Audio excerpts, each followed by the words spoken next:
আর দ্বিতীয়ত হচ্ছে আমরা আরেকটা এমইউ সাইন করেছি আজকে, সেটা হচ্ছে হান্ডার গ্রুপের সাথে, একটা Chinese textile and garments manufacturer. তারপর $150 মিলিয়ন মতো ইনভেস্টমেন্ট কমিট করার কথা বলছে। তো তাদেরকে আমরা, এবং সেই ইনভেস্টমেন্টটা যদি বাংলাদেশে ফলো থ্রু করে আগামী 1 থেকে 2 বছরের মধ্যে, তাহলে প্রায় 15,000 নতুন কর্মসংস্থান সৃষ্টি হবে। তো তাদেরকে আমরা বিভিন্ন জায়গায় জমি অ্যালোকেট করার চেষ্টা করছি, কারণ তারা একদম এন্ড টু এন্ড একটা সলিউশন নিয়ে আসছে, একদম ওভেন থেকে শুরু করে all the way down to garment manufacturing. So হান্ডার গ্রুপের সাথে আজকে আমরা যে পেপারটা সাইন করলাম, সেটা এসেনশিয়ালি আমাদেরকে এনশিওর করলো যে $150 মিলিয়ন একটা ইকুইটি ইনভেস্টমেন্ট হবে। তার চেয়েও বড় কথা যে 15,000 লোকের আশা করছি আগামী 1 থেকে 2 বছরের মধ্যে নতুন কর্মসংস্থান সৃষ্টি হবে এটার মাধ্যমে।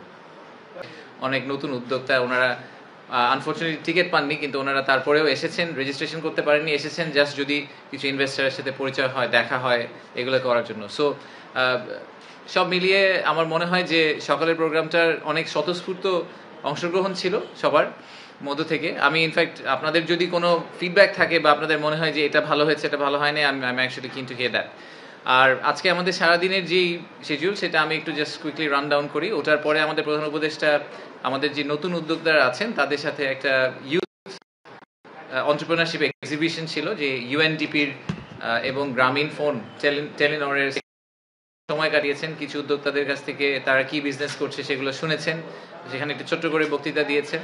আর তারপরে উনি চলে যাওয়ার পরে আমরা অনেকগুলো আজকে বাইল্যাটারাল মিটিং দেখেছি। তো আমাদের বেশ কিছু উপদেষ্টা আজকে সারাদিন এখানেই ছিলেন। আমাদের কমার্স অ্যাডভাইজার, যিনি সেন্ট্রাল ব্যাংকের গভর্নর, এরকম বেশ কিছু সিনিয়র অফিসিয়াল, এনবিআর এর চেয়ারম্যান, এরকম অনেকেই আজকে সারাদিন এখানে ছিলেন। ওনাদের সাথে ইনভেস্টারদের আমরা বেশ কিছু মিটিং সেট আপ করেছিলাম। ইনভেস্টাররা লাস্ট 2 সপ্তাহ ধরে অনেক মিটিং রিকোয়েস্ট করেছিল, ডিফারেন্ট স্লট দিয়ে দেওয়া হয়েছিল। বিভিন্ন মিনিস্ট্রির লোকজনও ছিলেন, মিনিস্ট্রি অফ এনভায়রনমেন্ট থেকে ছিলেন, এনার্জি থেকে ছিলেন, যেগুলো কি মিনিস্ট্রি সেই মিনিস্ট্রিগুলো থেকে ছিলেন। তো সেই মিনিস্ট্রির সাথেও আমরা তাদেরকে মিটিংয়ের অ্যারেঞ্জমেন্ট করে দিয়েছিলাম। তো সারাদিন তারা বিভিন্ন মিটিং করেছেন, এবং তাদেরকে আমরা যে 360 ভিউটা দেওয়ার চেষ্টা করেছি, সেটাই ছিল আমাদের মূল উদ্দেশ্য এই মিটিংগুলো সেট আপ করার জন্য।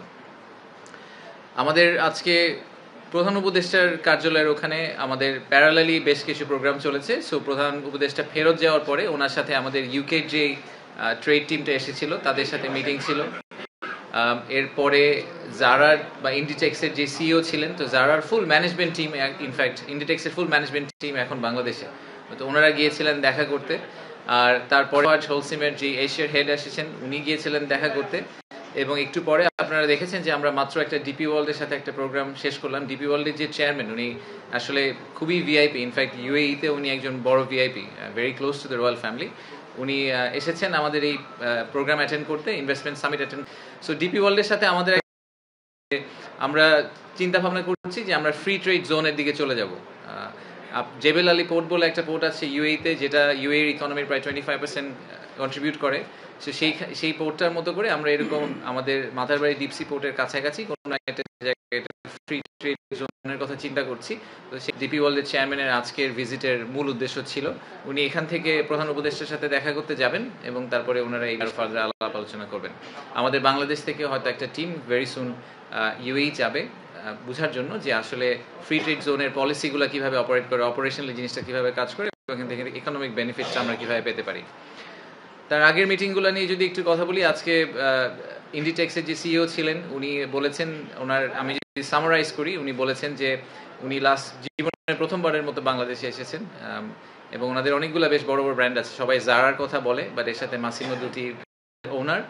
তো ওনার ভিউ হচ্ছে যে বাংলাদেশে না আসলে আসলে ওনার বাংলাদেশ সম্বন্ধে এই আইডিয়াটা কখনোই তৈরি হতো না, এবং ইন্ডিটেক্সের গল্পটা আসলে বাংলাদেশের গল্পের মতো, কারণ ওনারা বাংলাদেশে শুধু কিন্তু ব্যবসা করতে আসেন, ওনারা গতকালকে এশিয়ান ইউনিভার্সিটি অফ ওমেন, ওখানে ওনারা করেছেন 50 জন ফিমেল ওয়ার্কারের জন্য।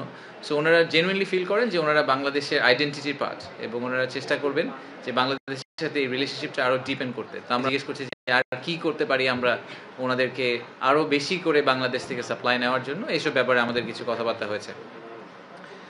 ইউকের যে ট্রেড টিলো, ওনারাও ডিফারেন্ট টপিক নিয়ে কথা বলেছেন। আপনারা দেখেছেন যে ওনাদের যে ব্যারনেস রোজি উইন্টারটন, উনি আজকে আমাদের উদ্বোধনী অনুষ্ঠানে বক্তৃতা রেখেছিলেন।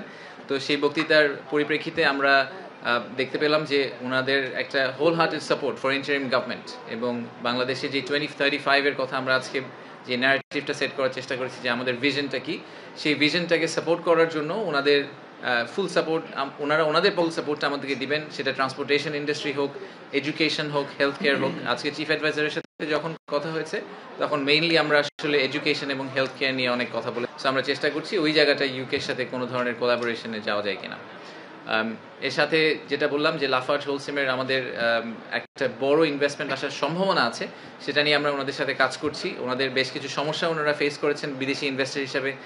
আমি প্রতি প্রেস কনফারেন্স এসে আপনাদেরকে নতুন একটা গল্প বলি যে বিদেশি ইনভেস্টরদেরকে কীভাবে আমরা ঠিকভাবে ট্রিট করতে পারিনি। তো এই ক্ষেত্রেও আসলে আমাদের এরকম একটা সিচুয়েশন তৈরি হওয়ার সম্ভাবনা ছিল, আমরা চেষ্টা করছি সিচুয়েশনটাকে অ্যাভয়েড করার জন্য। আর সকালের প্রোগ্রামে আপনারা দেখেছেন যে আমরা পাঁচটি সংস্থা বা ইন্ডিভিজুয়ালকে আজকে অনার করেছি। তার মধ্যে 4টি সংস্থা যারা প্রাইজ পেয়েছেন বিনিয়োগ উন্নয়ন কর্তৃপক্ষ থেকে। এটা আমরা প্রথমবারের মতো করলাম। আমরা একটা এক্সেলেন্স ইন ইনভেস্টমেন্ট অ্যাওয়ার্ড যেটা দেওয়া শুরু করলাম। আমরা চেষ্টা করবো এটা প্রতি বছর কন্টিনিউ করার জন্য। তা আমাদের যে ফ্যাব্রিক লাগবে, যারা ইনোভেশনে পেয়েছেন, লোকাল ইনভেস্টর, স্কোয়ার ফার্মাসিউটিক্যাল, ইএসজির জন্য পেয়েছেন ওয়ালটন, এবং বিদেশি ইনভেস্টর, ফরেন ইনভেস্টর ক্যাটাগরিতে পেয়েছেন বিকাশ। তো এটা বাংলাদেশি কোম্পানি তাহলে ফরেন ইনভেস্টর ক্যাটাগরিতে কেন পেলেন? তাদেরকে আমাদের ফরেন ইনভেস্টর ক্যাটাগরির যে ক্রাইটেরিয়াটা ছিল সেটা হচ্ছে যে মেজরিটি শেয়ার হোল্ডিং যদি বিদেশি হয়, 50%-এর বেশি শেয়ার হোল্ডিং যদি বিদেশি হয়, তাদেরকে আমরা একটা ফরেন ইনভেস্টর কোম্পানি বলছি। তো বিকাশের ক্ষেত্রে সেটাই হয়েছে। বিকাশের কিন্তু বড় বড় ইনভেস্টররা হচ্ছে IFC, Gates founding and financials. তারা মিলে আসলে মোর দেন 50% অফ বিকাশের ওনারশিপ। তো আর ফাইনালি আমরা আজকে কিহাক সংকে বাংলাদেশে অনারারি সিটিজেনশিপ ঘোষণা করেছি। আপনারা দেখেছেন যে ওনার জন্য এটা খুবই একটা ইমোশনাল মোমেন্ট ছিল। যারা ভিডিওটা দেখেছেন, যারা এক্সপিরিয়েন্স করেছেন, তার জন্য ইমোশনাল মোমেন্ট ছিল। সো এরকম আমাদের আসলে এইরকম অ্যাম্বাসেডার দরকার। উনি এখন যখন কোরিয়া যাবেন, উনি কিন্তু এখন বাংলাদেশের জন্য একটা ডিফারেন্টভাবে বাংলাদেশকে দেখবেন, ডিফারেন্টভাবে বাংলাদেশকে সাপোর্ট করার চেষ্টা করবেন, কারণ উনি এখন নিজে বাংলাদেশের পার্ট। উনি সবসময় করে আসছেন 45 বছর ধরে, বাট এখন we have made it permanent. So এই ছিল আমাদের সারাদিনের প্রোগ্রাম। আমাদের একটা ব্রেকআউট সেশনও হয়েছে। ইউরোপিয়ান ইউনিয়ন আজকে রিনিউয়েবল এনার্জির উপর একটা ব্রেকআউট সেশন করেছেন। আমাদের এনার্জি অ্যাডভাইজার ছিলেন, আরও বড় বক্তারা ছিলেন। এগেন আমি আবারও আমাদের 300 মানুষের ক্যাপাসিটিতে আমাদের যেই পরিমাণ ইন্টারেস্ট ছিল, প্রায় 500-এর বেশি মানুষ এসে হাজির হয়ে গেছেন। তো আমরা তাদেরকে যতটুকু অ্যাকোমোডেট করা সম্ভব অ্যাকোমোডেট করার চেষ্টা করেছি। তো আমাদের ভবিষ্যতে হয়তো এই প্রোগ্রামটাকে আগামী বছর আমরা যখন করার চেষ্টা করবো, আমরা এটাকে চিনমৈত্রীতে নিয়ে যাব, কারণ clearly the demand is there, the excitement is there. So আমরা এটাকে আমাদের লোকাল ইনভেস্টমেন্ট এবং ইন্টারন্যাশনাল ইনভেস্টমেন্ট দুটাকেই আমরা একটা মোমেন্টাম দিতে পারবো হয়তো। তবে একটা বাংলাদেশি এমপ্লয়ি অথবা বাংলাদেশি পার্টনার, তার যে ওভারঅল লাইফস্টাইল, তার টেস্ট, তার কালচার, এই জিনিসগুলোকে আমাদের ইনভেস্টরদের সামনে তুলে ধরতে হবে। তো সেটা নিয়ে আজকে সন্ধ্যায় একটা এক্সক্লুসিভ প্রোগ্রাম হচ্ছে ইনভেস্টরদের জন্য। সেটা সন্ধ্যা 7:30টায় শুরু হবে। সেই কারণে আপনাদেরকে এখন একটু হাই লেভেল আইডিয়া দিয়ে রাখি। আমরা প্রোগ্রামটা পরে আপনাদেরকে শেয়ার করব, ফুল প্রোগ্রামটা। এই প্রোগ্রামটাতে আমরা Bangladesh through a different lens, এরকম একটা কনভারসেশন করার চেষ্টা করছি ওনাদের সাথে। তো ডিফারেন্ট লেন্স বলতে আমরা যেটা বুঝি যে ক্লাসিক ব্যবসায়ী লেন্সের বাইরে। তো ডিফারেন্ট লেন্সে আমরা কাদেরকে নিয়ে আসছি আমি সেটারও একটু প্রিলুড দিই। আমরা Bangladesh through an I of a photographer বলে একটা সেকশন আছে। সেখানে আমাদের শহীদুল আলম ভাই, ড্রিক গ্যালারির, উনি একটা প্রেজেন্টেশন করবেন যে ফটোগ্রাফারের দৃষ্টি থেকে বাংলাদেশটা কীরকম। এরপরে আমাদের যে আর্কিটেক্ট আছেন মেরিনা তাবাসসুম, উনি একটা ডেলিবারেশন করবেন যে from eyes of an architect Bangladesh আসলে দেখতে কিরকম। আমরা আমাদের ফুটবলার, এখন তো ফেমাস ফুটবলার আছে, video owner point of view থেকে মানে from a footballers point of view Bangladesh আসলে দেখতে কিরকম।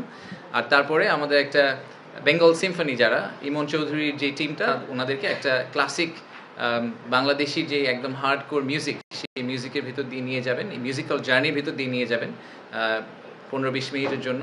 ফাইনালি আমাদের একটা ফ্যাশন শো আছে ওখানে, সেটা হচ্ছে বাংলাদেশি জামদানি, বাংলাদেশের রিক্সা, বাংলাদেশের যে ট্রেডিশনগুলো, সেইগুলোকে আপহোল্ড করার জন্য, সেইগুলোকে শোকেস করার জন্য আমরা একটা ফ্যাশন শোর মতো অর্গানাইজ করেছি মিউজিকের সাথে সাথে। So that's generally the size of the program. আপনারা ভিডিওটা হয়তো সামনে পেয়ে যাবেন, but I am really excited about it. আমার ধারণা যে এই প্রোগ্রামটার শেষে একজন বিদেশি ইনভেস্টর, যিনি প্রথমবারের মতো আজকে, ইনফ্যাক্ট আমি যাদের সাথে কথা বলেছি, অনেক বড় বড় ইনভেস্টর আজকে আমাকে বলেছেন যে ওনারা আগে কখনো বাংলাদেশে আসেননি, এই প্রথমবার আসলেন। তো তাদের জন্য আসলে বাংলাদেশের এই ফুল 360 ভিউটা খুব দরকার, not only the business environment but how the people are. So এটাকে আমরা আজকে দিন শেষে আমাদের গোল হচ্ছে যে ওই জায়গাটায় পৌঁছানো, যে ওনারা যখন এই দেশ থেকে ফেরত যাবেন, বাংলাদেশ থেকে ফিরে যাবেন, তখন ওনাদের বন্ধু বান্ধব, ওনাদের কলিগ, এদের কাছে যখন ওনারা বাংলাদেশের গল্পটা বলবেন, কি এক্সপিরিয়েন্স ছিল, ওনারা একটা ফুল পিকচার দিতে পারেন এবং আমাদের হয়ে ওনারা অ্যাম্বাসেডর হিসাবে কাজ করবেন। আমি দুইটা টপিক মিস করেছি। আজকে দুইটা কাগজ সাইন করা হয়েছে, আপনারা হয়তো দেখেছেন। একটা হচ্ছে আইএলও, ইন্টারন্যাশনাল লেবার অর্গানাইজেশন, যারা তাদের সাথে বিডা একটা এমওইউ সাইন করেছে। আমি আগেও বলেছি যে আমাদের পুরো সোসাইটিটাতে সবসময় আসলে এন্টারপ্রেনারদেরকে ফোকাস করলে হবে না, তাদের সাথে যারা কাজ করে, আমাদের যেই ওয়ার্কার্স। আজকে নাসিম মনসুর ভাইয়ের প্রেজেন্টেশন যারা দেখেছেন তারা দেখেছেন যে আমাদের ইকোনমিটাকে, যে আমাদের ইকোনমির যে চাকাটা, সেই চাকাটা এগিয়ে নিয়ে যাওয়ার জন্য এন্টারপ্রেনাররা শুধু একা তো আর করেন না, সাথে তাদের ওয়ার্কফোর্স যেটা আছে, আমাদের শ্রমিকরা করেন। তো আমাদের লেবার রাইটসের যে স্ট্যান্ডার্ড, সেই স্ট্যান্ডার্ডটা কিন্তু আমাদের গ্লোবাল স্ট্যান্ডার্ড থেকে অনেক লো, অনেক নিচে। তো সেটাকে আমাদের একটা জায়গায় নিয়ে যেতে হবে। তো আমরা এখন আইএলওর সাথে এমইউটা সাইন করেছি এইটা কনফার্ম করার জন্য যে আমরা ভবিষ্যতে এফডিআই অ্যাট্রাক্ট করতে চেষ্টা করব, বাট আমাদের লেবার রাইটসকে কম্প্রোমাইজ না করে। এবং আরেকটা সত্যি কথা হচ্ছে যে পৃথিবী যেদিকে যাচ্ছে, তাদের লেবার রাইটসকে যদি আমরা কম্প্রোমাইজ করতে থাকি, একসময় আসলে বাংলাদেশ থেকে কেউ কোনো প্রোডাক্ট নেবে না। বাংলাদেশের ওই লেবার স্ট্যান্ডার্ডটাকে একটা জায়গায় নিয়ে যাওয়া will become a minimum requirement for a lot of clients. So আমাদেরকে ওইটাকে ম্যানেজ করতেই হবে। তিনটা পলিটিক্যাল পার্টিও আপনারা জানেন যে তাদের মিটিং রুমে তারা ছিলেন, ইনফ্যাক্ট কালকেও সম্ভবত থাকবেন। ওনাদের সাথে অনেক ইনভেস্টর মিটিং করতে চেয়েছেন। সো প্রথমত এনসিপি, জামাত এবং বিএনপি সবাইকে অনেক ধন্যবাদ। ওনারা যে কষ্ট করে একটা টিম পাঠিয়েছেন, সবাই টিম পাঠিয়েছেন। ইনফ্যাক্ট অনেকে ক্রিয়েটিভলি তাদের নিজেদের ব্রোশার করেছেন, তাদের ভিউ কি ইনভেস্টমেন্ট ক্লাইমেটের ব্যাপারে, ওরকম পেপার্স করেছেন, গিফট রেডি করেছেন ইনভেস্টরের জন্য। তো সব ব্যাপারে সবগুলো ক্ষেত্রে আমি বলবো যে ওনারা আসলে খুবই ফোর্থকামিং ছিলেন আমাদের সাথে। আমরা একসাথে কাজ করেছি পুরো জিনিসটা নিয়ে। পলিসি কন্টিনিউটি হবে কি না, এটার রাইট আনসার বা এক্সাম্পল হচ্ছে আজকে। আমরা তো ইনভেস্টমেন্ট কনফারেন্স করছি, কিন্তু ওনাদেরকে বাদ দিয়ে করছি না। আমি জানি না আপনারা আগে কোনো ইনভেস্টমেন্ট কনফারেন্সে এরকম অ্যাটেন্ড করেছেন কিনা, যেখানে পলিটিক্যাল পার্টিগুলোকে আলাদা আলাদা মিটিং করার সুযোগ দেওয়া হয়েছে। প্রত্যেককে ইন্ডিপেন্ডেন্টলি তাদের ভিউগুলোকে শেয়ার করতে পেরেছে ইনভেস্টরদের কাছ থেকে। আমি শিওর ইনভেস্টররা তাদেরকে একই প্রশ্নটাই করেছেন যে আপনারা যদি ক্ষমতায় আসেন, তাহলে সরকার যে রিফর্মগুলো করার কথা বলছে এখন, সেই রিফর্মগুলো আপনারা কন্টিনিউ করবেন কিনা। তো আপনারা ইনভেস্টরদেরকে জিজ্ঞেস করে দেখতে পারেন ওনারা এটাতে হ্যাঁ বলেছে না বলেছে।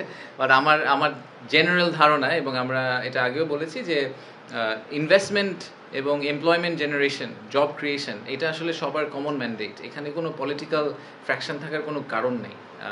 হতে পারে যে কনস্টিটিউশনের ক্ষেত্রে ডিফারেন্ট মতামত থাকতে পারে, কনস্টিটিউশনাল অ্যামেন্ডমেন্ট, কনস্টিটিউশনাল কমিশন, এইসব ব্যাপারে যে রেকমেন্ডেশন আছে সেখানে ডিফারেন্ট মতামত থাকতে পারে। বাট ইনভেস্টমেন্ট ক্লাইমেট ইমপ্রুভ করার ব্যাপারে আসলে ডিফারেন্ট মতামত থাকার কোনো কারণ নেই। বাংলাদেশে ইনভেস্টমেন্ট দরকার, সেটা লোকাল থেকে হোক, ফরেন থেকে হোক, এবং বাংলাদেশে এমপ্লয়মেন্ট জেনারেশন দরকার। জব ক্রিয়েশন আমাদের জন্য is the biggest opportunity and challenge. So এটা সবাই খুব ক্লিয়ারলি বুঝেন। তো আমার ধারণা যে আমি আশা করছি আপনারা ইনভেস্টরদেরকে জিজ্ঞেস করে দেখতে পারেন, ওনারা তো ঘোরাঘুরি করছেন, ওনাদেরকে জিজ্ঞেস করে দেখেন যে পলিটিক্যাল পার্টিগুলো কী বলেছে। আপনারা আমাদেরকে একটু জানিয়ে, ওনারা যদি বলে যে ওনাদের কন্টিনিউ করবে না, তাহলে ওইগুলো আমরা করা